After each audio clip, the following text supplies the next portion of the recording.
Assalamualaikum warahmatullahi wabarakatuh. Salam sejahtera untuk kita semua. Semoga pada hari ini kita dalam kondisi yang sehat walafiat, tidak kurang suatu apapun. Amin. Oke, baik. Pada pertemuan minggu lalu kita telah belajar mengenai operasi bilangan matriks. Ada penjumlahan, pengurangan, perkalian, perpangkatan.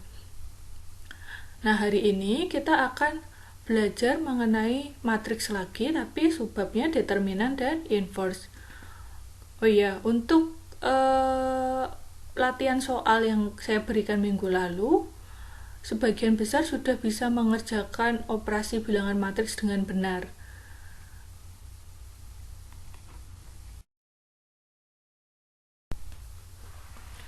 Sebelum masuk ke determinan dan inverse, saya jelaskan terlebih dahulu mengenai transpose matriks. Pada soal latihan minggu lalu sudah saya sisipkan beberapa soal mengenai transpose. Nah, sebagian besar kalian sudah atau masih mengingat ya tentang transpose yang sudah diajarkan waktu kalian duduk di bangku SMA. Jadi, transpose matriks itu jika baris dan kolom suatu matriks dipertukarkan. Maksudnya, baris menjadi kolom dan kolom menjadi baris, maka akan terbentuk suatu matriks baru. Nah, disebut dengan transpose dari matriks semula. Misalnya ada matriks A. Matriks A ini memiliki elemen atau anggota matriks 1, 3, 1, 4, 1, 3.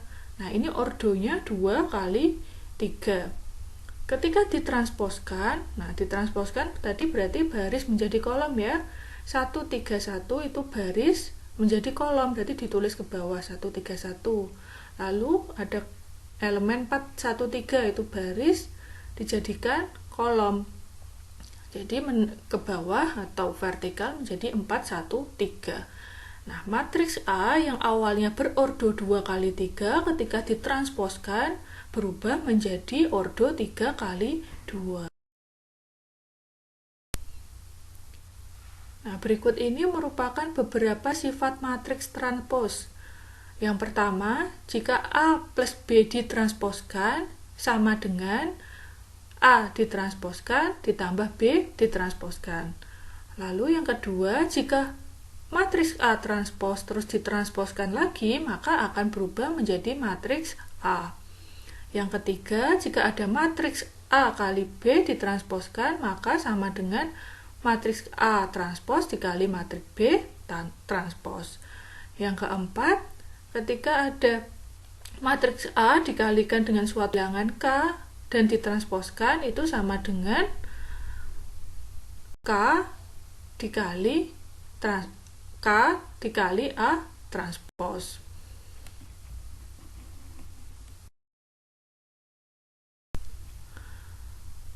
Lalu ada yang disebut matriks simetri. Dikatakan matriks simetri ketika hasil dari transpos matriks A sama dengan matriks A itu sendiri. Nah, misalnya ada matriks A nilainya 1, 3, 2, 3, 0, 0, 2, 0, 0. Nah, ketika ditransposkan baris menjadi kolom, nilainya sama. 1, 3, 2 secara vertikal ya, 1, 3, 2, 3, 0, 0, 2, 0, 0. Nah, berarti matriks A ini disebut sebagai matriks simetri karena nilai transpos sama dengan matriks A itu sendiri.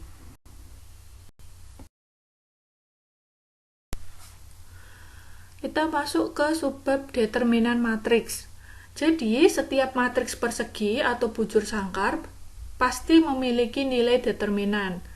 Nah, nilai determinan dari suatu matriks merupakan suatu bilangan skalar. Nah, apabila nilai determinan suatu matriks sama dengan 0, maka matriks tersebut dinamakan matriks singular.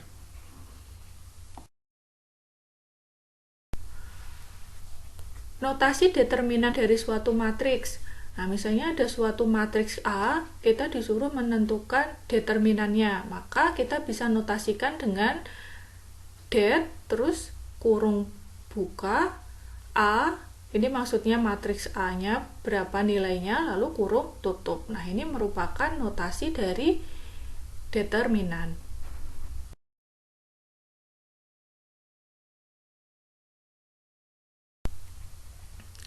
Untuk menentukan nilai determinan dari matriks dengan ordo 2 kali 2. Nah, misalnya matriks A, elemennya ada A11, A12, A21, A22. Untuk menentukan determinan matriks A ordo 2 kali 2 bisa menggunakan rumus A11 dikali A22 min A12 dikali A21. Jadi silang ya, A11 kali A22 min A12 kali A21. Sebagai contoh matriks A dengan elemen anggotanya nilai 2, 1, 5, 3, maka determinannya rumusnya tadi A11 kali A22 silang 2 dikali 3 dikurangi 5 kali 1, 2 kali 3, 6, 5 kali 1, 5. Berarti determinan A sama dengan 6 min 5. Nilainya didapat 1. Kalau tadi merupakan cara untuk menentukan determinan dari suatu matriks ordo 2 kali 2. Nah, selanjutnya bagaimana kalau matriksnya itu ordonya 3 kali 3? Kan tidak bisa ya kita pakai rumus tadi. Nah, jadi untuk menentukan suatu determinan matriks ordo 3 kali 3 kita bisa menggunakan dua cara. Ada namanya metode Sarus atau metode yang kedua adalah metode kofaktor. Kita bisa pilih salah satu antara metode Sarus atau metode kofaktor. Yang pertama dengan menggunakan metode Sarus. Nah, untuk menggunakan metode Sarus ini kita bisa menggunakan panah bantuan ya, seperti yang di layar. Jadi misalnya ada suatu matrik A. Matrik A ini terdiri dari matrik A11, A12, A13, A21, A22, A23, A31, A32, dan A33. Nah, kita tuliskan matriksnya. Selanjutnya, di samping sebelah kanan kita tuliskan dengan dua kolom pertama dari matriks A itu. Kolom pertama yaitu A11, A21, A31. Lalu kolom yang kedua kita tulis A12, A22, dan A32. Nah, setelah kita tulis itu, lalu kita berikan panah pembantu. Nah, kita gambarkan panahnya secara miring ke bawah dan ke atas. Nah, yang ke bawah ini nilainya positif, yang ke atas nilainya negatif. Nah, kita kalikan. Yang ke bawah ada A11 dikali A22 dikali A33, kemudian ditambah A12 dikali A23 dikali A31, ditambah lagi A13 dikali A21 dikali A32. Nah, selanjutnya kita akumulasikan yang panah ke atas. Nah, yang panah ke atas ini nilainya negatif, berarti negatif A31 dikali A22 dikali A13 min A32 dikali A23 dikali A11 minus A33 dikurangi A33 dikali A21 dikali A12. Nah, setelah kita masukkan rumus itu kita masukkan angka-angkanya, lalu kemudian kita hitung. Nah, kemudian didapat nilai determinan matriks A yang ordonya 3 kali 3. Nah, ini ada suatu contoh matriks A. Dengan ordo 3 kali 3 kita disuruh untuk menentukan nilai determinannya. Nah, kita memakai metode Sarus. Nah, caranya sama ya seperti tadi. Kita tulis dulu matriks A-nya, kemudian kita kalikan dengan dua kolom pertama. Ada min 2, min 1, 2, lalu 2, 1, dan 0. Kita gambarkan panah ke bawah dan ke atas, kemudian kita hitung. Nah, di sini didapat nilai determinan matriks A sebesar 18.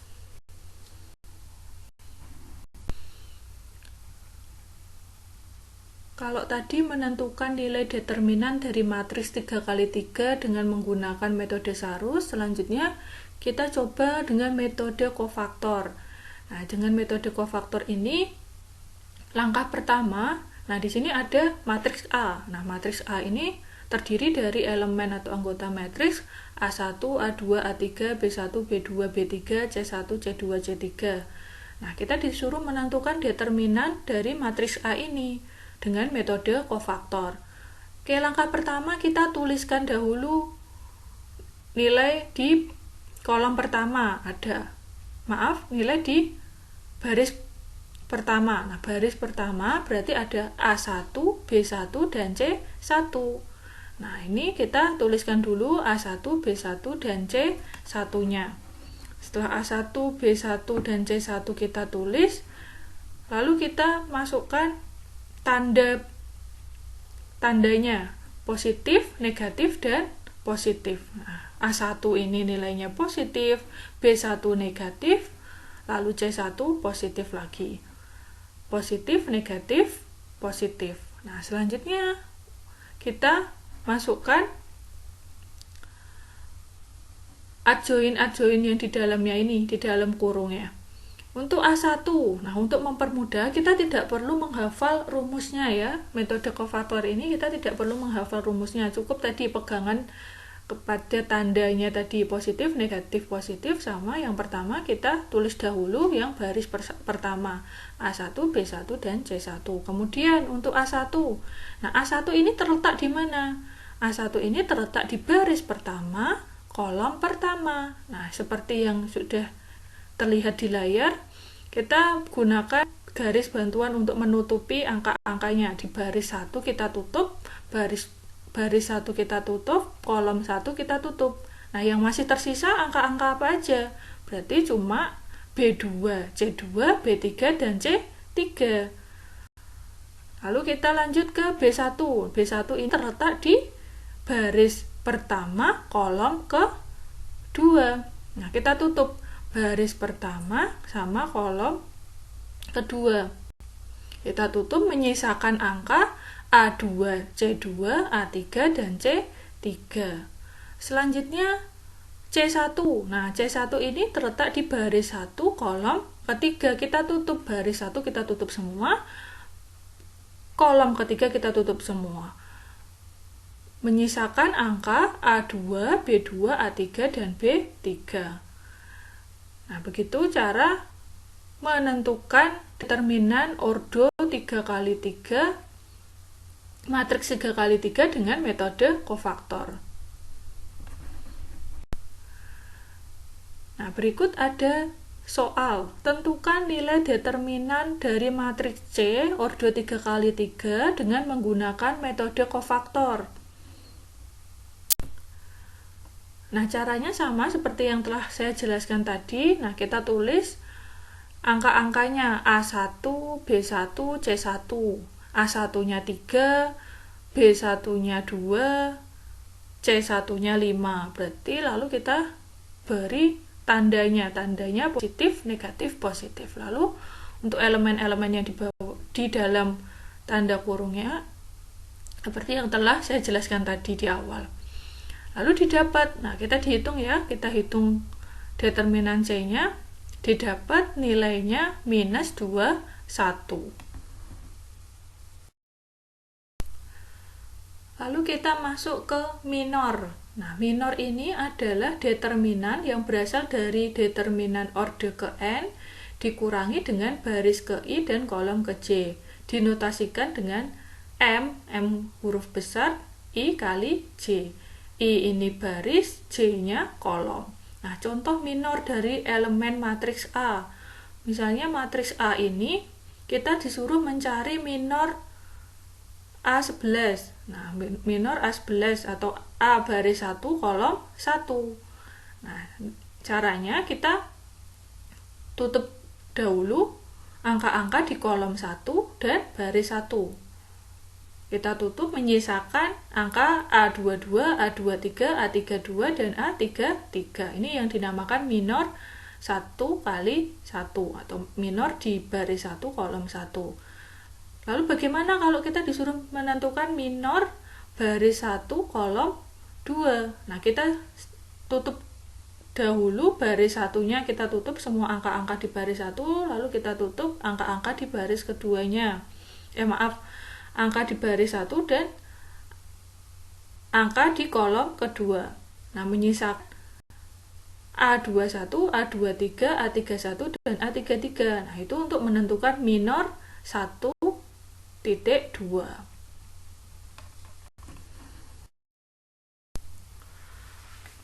Minor-minor dari matriks A ordo 3x3. Nah, ini adalah rumus-rumus untuk menentukan minor setiap elemen matriks ordo 3x3. Saya harap kalian tidak perlu menghafal rumus ini. Cukup menggunakan trik tadi dengan menutup baris atau kolomnya sesuai yang ditanyakan. Misalnya minor M2.2 berarti yang kita tutup baris 2, kolom 2. Nah, itu kita menyisakan angka-angka apa saja. Nah, itu baru kita tulis. Selanjutnya kita masuk ke inverse matrix. Notasi dari matriks inverse itu misalnya ada matriks A diinverskan. Nah, notasinya berarti A lalu ada pangkat min 1. Nah, bagaimana cara menentukan inverse matrix? Yang pertama, cara menentukan inverse matrix yang memiliki ordo 2x2. Di sini ada contoh matriks A dengan anggota A, B, C, D. Untuk menentukan inverse-nya, kita bisa menggunakan rumus. Matriks A inverse sama dengan 1/AD min BC dikalikan dengan, kita switch ya, nilai A dan D-nya, lalu nilai C dan B-nya kita kalikan dengan tanda minus. Nah, berikut merupakan cara menentukan inverse matrix yang memiliki ordo 2x2. Kita bisa menggunakan rumus tersebut. Jika tadi merupakan cara menentukan inverse matrix yang memiliki ordo 2x2, lalu bagaimana jika kita disuruh menentukan inverse matrix yang ordonya 3x3? Otomatis kita tidak bisa menggunakan rumus tadi ya. Nah, jadi langkah-langkah untuk menentukan inverse matrix ordo 3x3, yang pertama, kita cari determinan dari matriks tersebut. Yang kedua, setelah kita mendapatkan determinannya, lalu kita transposkan matriks tadi sehingga mendapatkan matriks M transpos. Langkah yang ketiga, cari adjoin dari matriks M tadi, kemudian yang terakhir baru dimasukkan ke rumus. Inverse dari matriks M sama dengan 1/determinan matriks M dikali adjoin M. Untuk lebih jelasnya, mari kita masuk ke contoh soal. Suatu matriks M berordo 3x3 dengan elemen matriksnya 1, 2, 3, 0, 1, 4, 5, 6, 0. Kita disuruh untuk menentukan inverse matriks ordo 3x3 ini. Tadi di awal sudah saya jelaskan bahwa untuk matriks 3x3, langkah pertama kita cari determinannya. Nah, determinannya berarti kita pakai metode kofaktor ya. Nah, di sini kita pakai metode kofaktor, didapat nilai determinan M 1 sama dengan 1. Lalu yang kedua, kita transposkan matriks M. Nah, matriks M ini kita transposkan baris menjadi kolom. Jadi, baris pertama 1, 2, 3 menjadi kolom pertama 1, 2, 3 ke bawah ya. Lalu kolom yang kedua 0, 1, 4. Lalu yang ketiga kolomnya bernilai 5, 6, 0.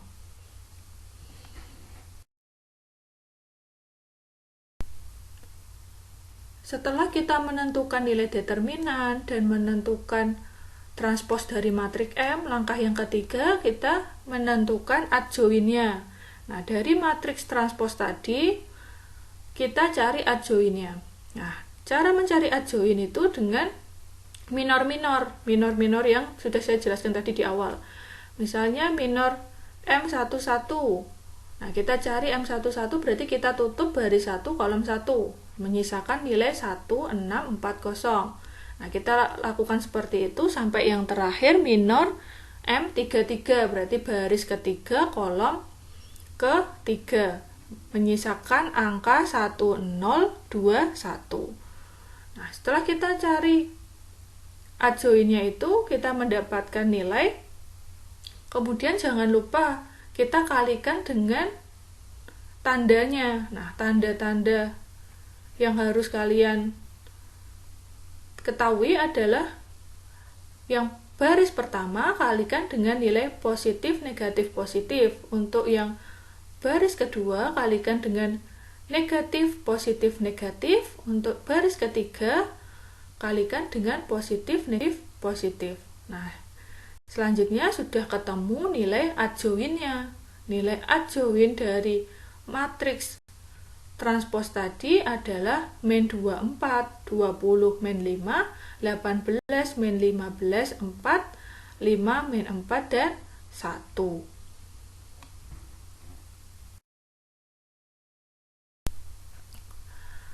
Nilai determinan sudah kita dapatkan, nilai adjoin sudah kita dapatkan, maka kita bisa memasukkan ke rumusnya. Rumus untuk mencari inverse matriks ordo 3x3 adalah 1 per determinan M dikali dengan adjoin M. Tadi determinannya kita dapat 1, adjoinnya tadi kita dapat min 24, 20, min 5, 18, min 15, 4, 5, min 4, dan 1. Nah, berarti hasil akhir dari inverse matriks M adalah min 24, 20, min 5, 18, min 15, 4, 5, min 4, dan 1. Nah, itulah merupakan cara menentukan inverse matriks ordo 3x3.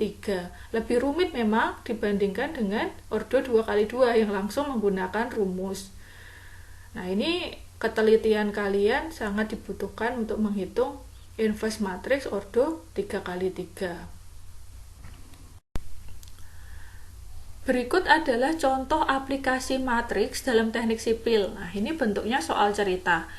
Jadi, dalam suatu pekerjaan proyek pembangunan, kontraktor pelaksana memerlukan bahan bangunan, pasir, kerikil halus, dan kerikil kasar. Masing-masing besarnya untuk pasir 4.800 meter kubik, kerikil halus 5.810 meter kubik, kerikil kasar 5.690 meter kubik.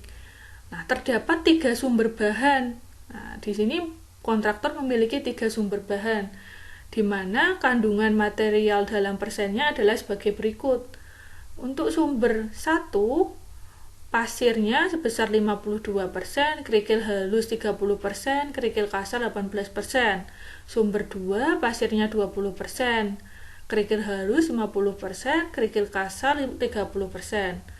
Untuk sumber yang ketiga, pasirnya 25%, kerikil halus 20%, kerikil kasar 55%. Yang ditanyakan, berapa meter kubika yang harus digali dari ketiga sumber tersebut. Nah, kita bisa menyelesaikan soal ini dengan cara matriks. Langkah yang pertama, kita bikin persamaannya terlebih dahulu. Nah, tadi ada 3 jenis ya, ada pasir, kerikil halus, dan kerikil kasar. Masing-masing ada jumlahnya. Pasir tadi 4.800, kerikil halus 5.810, kerikil kasar 5.690. Nah, untuk jumlah pasir, tadi untuk sumber 1 persentasenya 52%, sumber 2 20%, sumber 3 25%. Lalu disama dengankan total jumlah pasir 4.800. Yang kedua, persamaan yang kedua, jumlah kerikil halus. Sumber 1 30%, sumber 2 50%, sumber 3 20%. Disama dengankan total jumlah kerikil halus 5810. Persamaan yang ketiga, jumlah kerikil kasar. Sumber 1 18%, sumber 2 30%, sumber 3 55%, disama dengankan total jumlah kerikil kasar 5690. Oke, langkah yang kedua, setelah kita tahu persamaannya, kita bikin permodelan matriksnya. Kita jadikan dulu ke dalam bentuk desimal. Nah, jadi nilainya 0,52, 0,2, dan 0,25. Itu untuk sumber 1. Sumber 2 0,3 kali 0,3, 0,5, 0,2 itu sumber 2. Sumber 3 0,18, 0,3 dan 0,55. Nah, pemodelan matriksnya seperti yang di layar ya. Lalu kita kalikan sumber 1, sumber 2, sumber 3 disama dengankan total masing-masing jumlah pasir, jumlah kerikil halus, dan kerikil kasar. Nah, caranya gimana menentukan sumber 1 berapa, sumber 2, sumber 3 masing-masing berapa? Kita investkan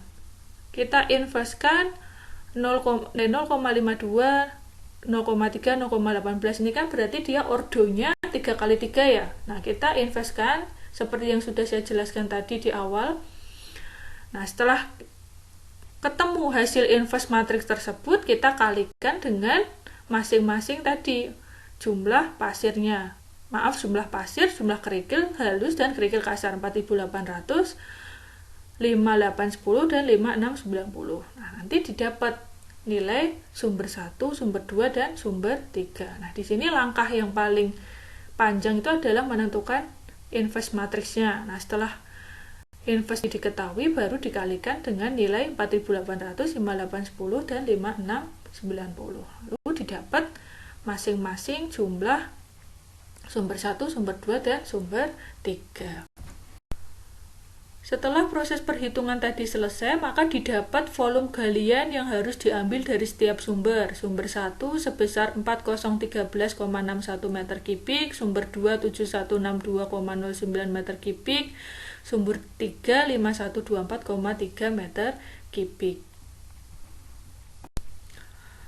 Contoh soal yang kedua. Nah, di sini kita bisa menggunakan matriks untuk menghitung reaksi perletakan. Nah, tentukan nilai P, beban terpusat P, dan Q, beban merata dengan menggunakan persamaan matriks. Jika diketahui reaksi vertikal di A 4,7 ton meter dan reaksi vertikal di B sebesar 12,3 ton meter. Sama seperti soal yang pertama, langkah awal kita buat persamaannya dulu. Nah, tadi sudah diketahui nilai reaksi A dan B. Nah, kita jumlahkan reaksi di VA dan VB. Nah, berarti reaksi beban di atas dan bawah itu kan harus sama ya. Berarti P1 ditambah P2 sama dengan VA plus VB. P1 ditambah P2 sama dengan 17. Nah, itu kita jadikan sebagai persamaan yang pertama. Lalu kita buat, karena ini ada dua variabel P1 dan P2, kita harus punya dua persamaan juga. Nah, kita buat persamaan lagi dengan meninjau terhadap salah satu titik, misalnya sigma di titik B, sigma momen di titik B kita tinjau sama dengan 0. Kalian bisa memilih sigma momen di A boleh, sigma momen di B boleh. Ini saya berikan contoh, kita meninjau di sigma momen titik B. Kita sama dengan 0. Nah, di sini kita tulis P1 dikali jaraknya. Kan momen itu kan gaya kali lengan atau jaraknya. P1 dikali 7. Ditambah P2 kali 1. Nah, di sini beban meratanya saya jadikan beban terpusat P2 untuk memudahkan perhitungan. Nah, jadi P1 dikali 7 ini dari 3 ditambah 4 panjang lengannya. Lalu P2 ini adalah beban terpusat dari Q-nya. Nah, Q ini saya jadikan beban terpusat. Nah, jadi saya andaikan sebagai P2. Karena dia panjangnya 6, maka titik tengah lengannya itu ada di 3. Nah, 3 jaraknya ke titik B berarti 1 meter. Nah, jadi P2 dikali 1. Lalu disama dengankan VA dikali 10. 10 lengannya VA itu 6 ditambah 4. Nah, berarti didapat 7P1 ditambah P2 sama dengan 47. Nah, kita tentukan pemodelan matriksnya. Sama seperti di awal, pemodelan matriksnya berarti 1, 1, 7, 1. Nah, di sini karena matriksnya ordonya 2 kali 2, kita bisa langsung menggunakan inverse matriksnya. Nah, di sini sama seperti soal nomor 1, kita mencari inverse matriksnya terlebih dahulu, kemudian dikalikan dengan 17 kali 47. Lalu di situ nanti kita dapat nilai P1-nya berapa, P2-nya berapa. Dari perhitungan tadi didapat nilai P1 sebesar 5 ton, P2 12 ton.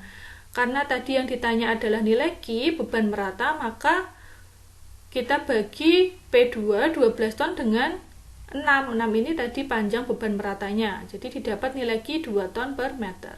Nah, ini untuk mempermudah perhitungan, maka beban merata saya jadikan beban terpusat.